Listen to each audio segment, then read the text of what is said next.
Good morning, everyone, and I do mean morning. I've just woken up. I grabbed my phone to take a look at what was going on, and my Discord had absolutely blown up with the fact that the WCA has announced the feedback phase of implementing head-to-head format, actual head-to-head match play sort of format in its own regulations. They've put that out for feedback along with the rest of the regs that are out for feedback at the moment.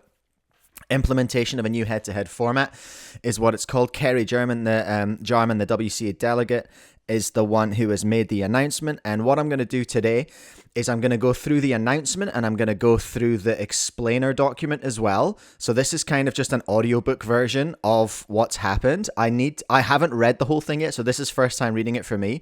I'm going to need to digest it before I can actually comment on it and everything, but I figured I would just take you through it with me this morning as I'm reading it. So let's just dive into the forum. I'll make sure that this is pinned down in the description and the comments. So here we go. Kerry Jarman, WCA delegate. The WCA board is excited to announce the introduction of a new head-to-head event format in 2026. The board sees the implementation of this new spectator-friendly format as an important strategic innovation for the WCA.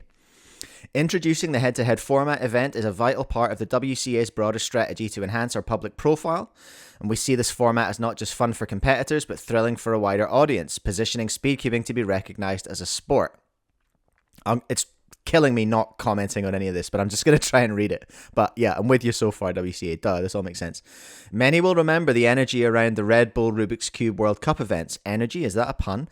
Through the WCA's partnership, though the WCA's partnership with Red Bull didn't fully eventuate, yeah, you're telling me, the board has continued to work behind the scenes to bring the head-to-head concept back to life.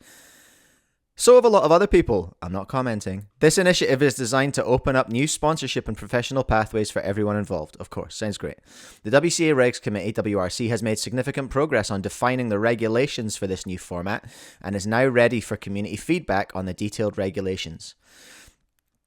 It is important to note that this head-to-head format will not be available for all competitions and will require specialist approval by the competition announcement (WCAT) and major championship (WMCT) teams.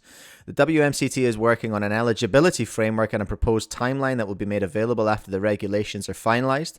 In addition, there are other dependencies on our software and results systems that will need to be completed. So while we are all excited to see head-to-head happen, it will likely take a few months before we will see competitions approved to hold this new event format. Community members are welcome to provide feedback on the details of the format in the regulations thread. Okay, I actually can't. I can't just read this. Okay, so I want to go back to the paragraph, the third to last paragraph here, because it sounds to me as though it's not going to be easy to get this at a competition. But what's really good here, in addition, there are other dependencies on our software and results system that will need to be completed. What I'm liking, in what I'm really liking to hear right here is, yeah, we know our website can't do it right now, so we need to change the website, rather than people stamping their feet and folding their arms and throwing a hissy fit, going, "Oh, the website, the WCA website, the database you can't have this in the database." They're changing the database, it sounds like, because they have to make a big change like this. I love to see that forward thinking, that sort of intelligent forward thinking, rather than doggedly going, "No, this is the way it is, and this is the way it always will be." That's one of my least favorite things to hear in any kind of organization. So anyway, that is the announcement by Kerry. Thank you very much, Kerry Jarman, over at the... You can have a heart. How am I only the 10th person to heart that? Okay. I'm going to... Oliver Hexter here has submitted a link for the thread where you can give your feedback officially. It looks like this. Gives a brief summary, but I'm going to go straight into the explainer document, which is also linked here by Oliver. The explainer document, you can find it right here. Again, I'll link it all in the description. So this is the document that has all the explainers for all the major changes and the minor changes in the regs that are out for consultation right now. They all have, or all the major ones at least, have their own threads on the WCA forum. That is the official way to give feedback.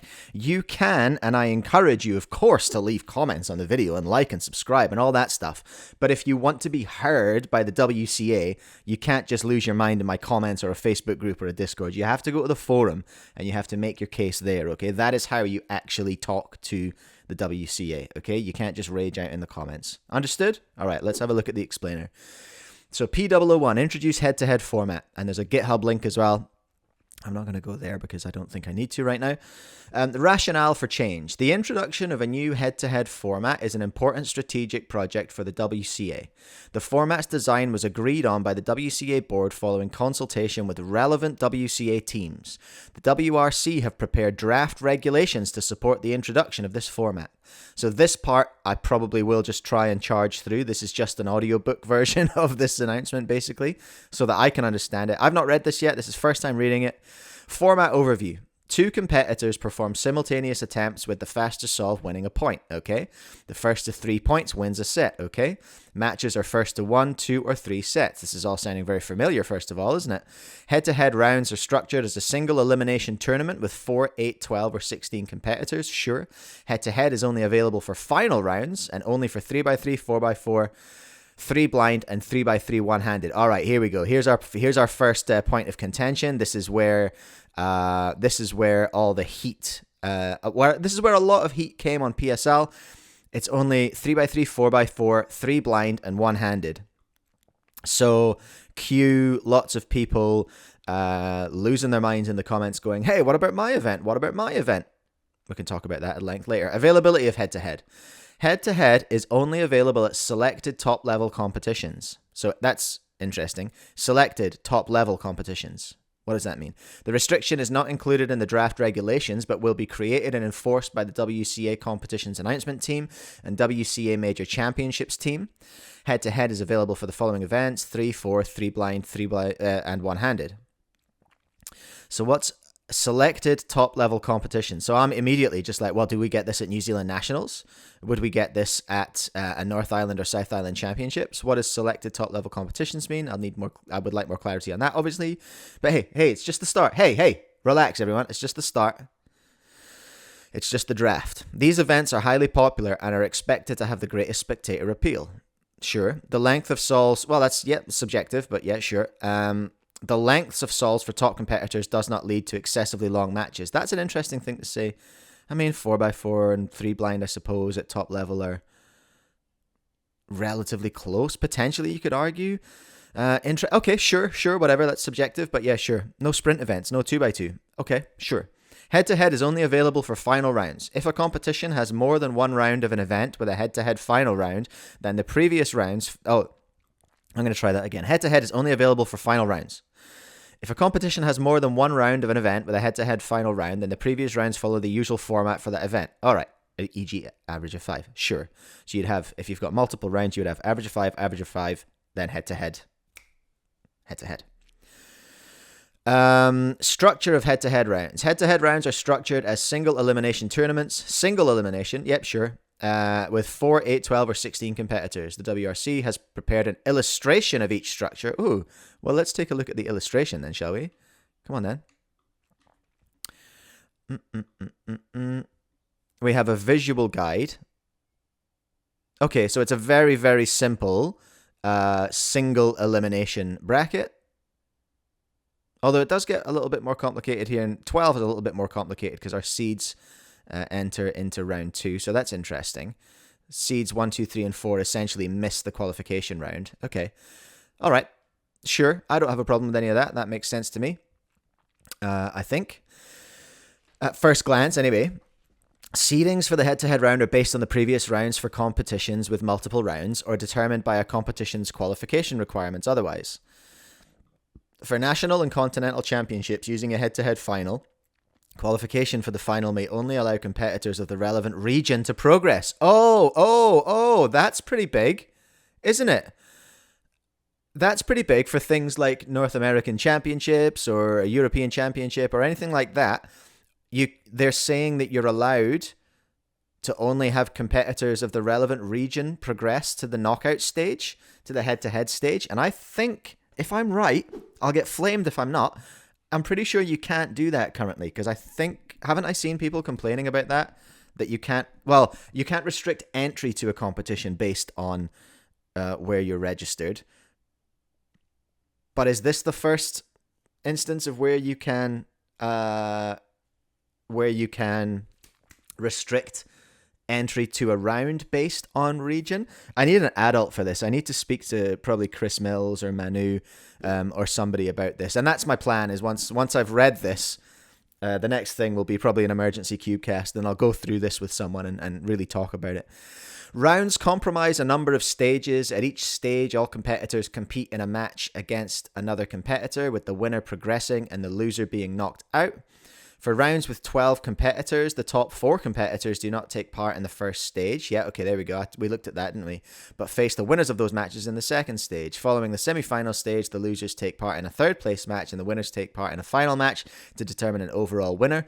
The restriction to certain numbers of competitors facilitates a knockout structure and ensures appropriate round lengths. I don't think I have a problem with any of that.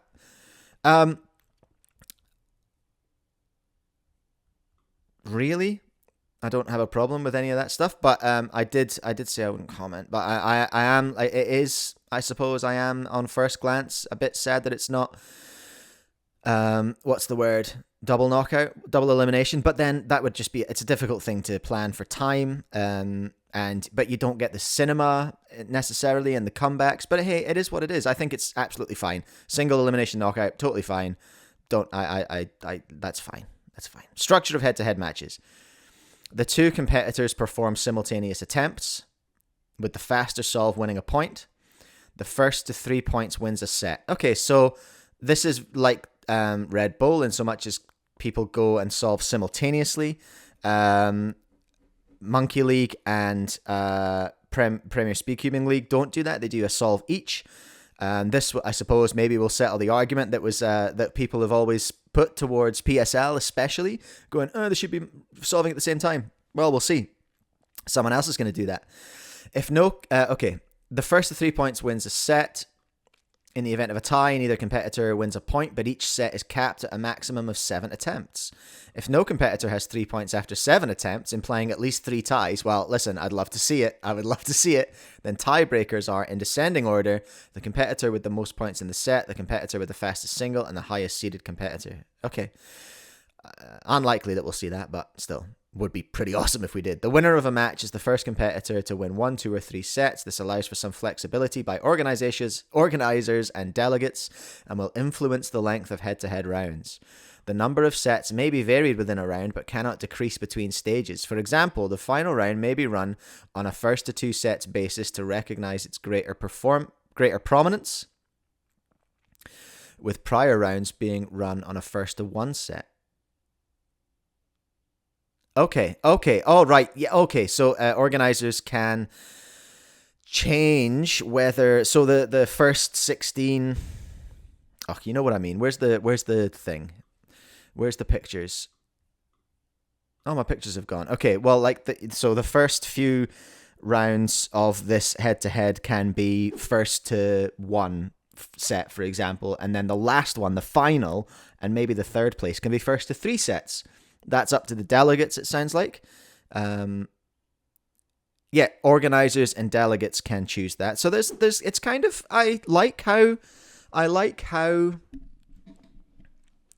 delegates and stuff are, delegates and organizers are allowed to have a bit of say over how exactly it happens. That's kind of cool.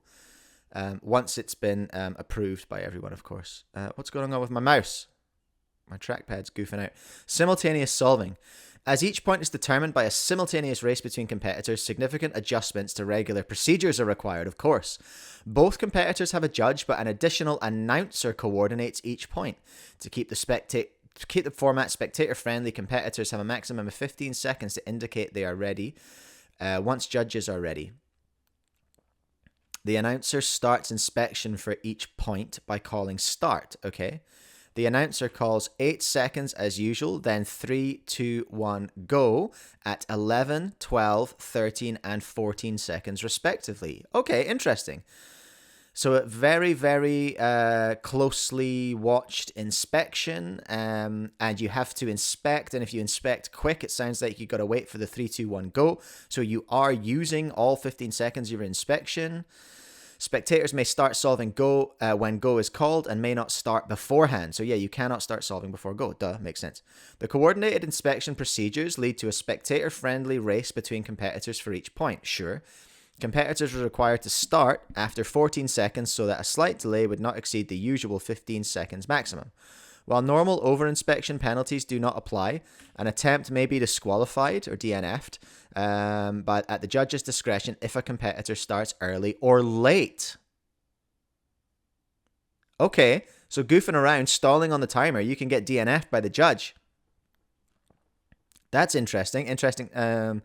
Would like to see how that's going to be implemented. For 3x3 blindfolded, modified inspection procedures do not apply, but competitors are required to start their attempts together following a 3-2-1 go call by the announcer.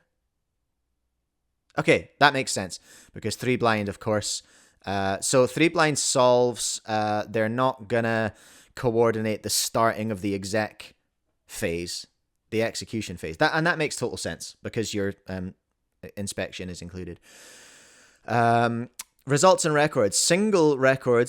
Single results achieved in head-to-head rounds are eligible for single records. Personal records, national records, conventional records, and world records and rankings. Okay, so these singles in this head-to-head will count as singles on your WCA profile. As the head-to-head format does not operate based on average results, no averages are calculated, even if a competitor performs enough attempts in a set. No average records or rankings can be set in head-to-head. I think that makes sense, but I feel like people might get spicy about it. I feel like that's going to make people go, wow, wow, wow, potentially. Incidents. Rankings in head-to-head rounds are dependent on point set and match results. Due to the nature of the format, rankings cannot be readily adjusted for any subsequent changes in times. What? Rankings in head-to-head rounds are dependent on point set and match results. Due to the nature of the format, rankings cannot be readily adjusted for any subsequent changes in times. As such, the winner of each point is considered final once a match is concluded, except in cases of cheating. Times achieved in head-to-head round can still be amended after each match is completed, e.g. based on video evidence, but doing so does not impact the winner of the point. I feel like that's big. And needs discussion. Doing so does not impact the winner of the point. So they're saying whoever wins on the day regardless of what evidence of nonsense is found after the fact, except cheating. So they're saying, up here, except in cases of cheating, the points are the points. So if a misscramble, for example, happens, and I notice we haven't had an announcement on misscrambles yet, times achieved in head-to-head round can still be amended after each match is completed. So if you win a head-to-head, you still get the point, and you still win the head-to-head, but your single could be penalised, DNF'd or DNS'd in the result of a misscramble, potentially, after the event, because that wouldn't be cheating, that would be an event that causes it. I need a grown-up, Manu. Chris, I need your help on this one, but I'll leave it just now. If an extra attempt is required, it must be given to both competitors so that each point is determined based on the same scramble. Okay. However, delegates must consider the format when making decisions on any interests. Could get messy. This is the drawback, I think, with simultaneous solves, I think, is it gets chewy in cases of extras. In particular, extra attempts should not be given if they do not impact the winner of a point. For example, if one competitor completes their attempt in 5 seconds, then a distracting noise affects the other competitor, no extra attempt should be awarded since the first competitor has already won the point. And you would expect some distracting noises if someone lands an absolute heater of a solve, before the other person's finished. That makes sense that you wouldn't get an extra for that because the other person's finished and is what it is. Since each match will use separate scrambles and no advantage can be gained from looking at the opponent while a competitor performs their own attempt, the usual restriction on watching other competitors solve does not apply in head-to-head. Well, yeah, how would you be able to, I suppose? You'd have already inspected. There's no opportunity for that. This also supports competitors not currently taking part in a match being able to watch the competition without needing to segregate them to maintain scramble secrecy. What? This also supports competitors not currently taking part in a match being able to watch the competition without needing to segregate them to maintain scramble secrecy. Okay, so that's a big change from our current head-to-head, which isn't really a head-to-head. It's just the same thing formatted as head-to-head. But this new sort of actual head-to-head, there's going to be different scrambles in each round, or each match, it sounds like, each matchup, so that there's no need for a green room. There's no reason for people to be hidden away. That's what it is, everyone. That's the announcement. Fairly raw. I managed to shut up mostly during that, which is pretty chill and awesome of me. And, I'm very impressed with myself, and everyone else should be as well. You can comment down below. Obviously, like, subscribe, comment down below. We love that engagement. We love our videos getting seen, don't we, folks? But also, if you want to actually comment on this, you need to go to the forum and you need to leave your, try and think about it first. Don't just rage out. Maybe if you need to rage out in my comments first and then gather your thoughts and go to the forum, that would be a good idea, wouldn't it? And that's what it is, everyone. That is the announcement today about head-to-head format matches at major championships, it sounds like. I'm going to leave it there. I'll be back soon to talk more about this with someone. I need to sort of digest what I've read and have a think about it and speak to a few people, and then we can talk about it some more, so that I can formulate my thoughts for putting a comment on the forum thread, because that's where we all should be engaging with the WCA, everyone. Okay, you can't just rage out and expect to be seen everywhere you rage out. That's it for just now. Have fun, solve cubes, and I will catch you in the next one. Bye.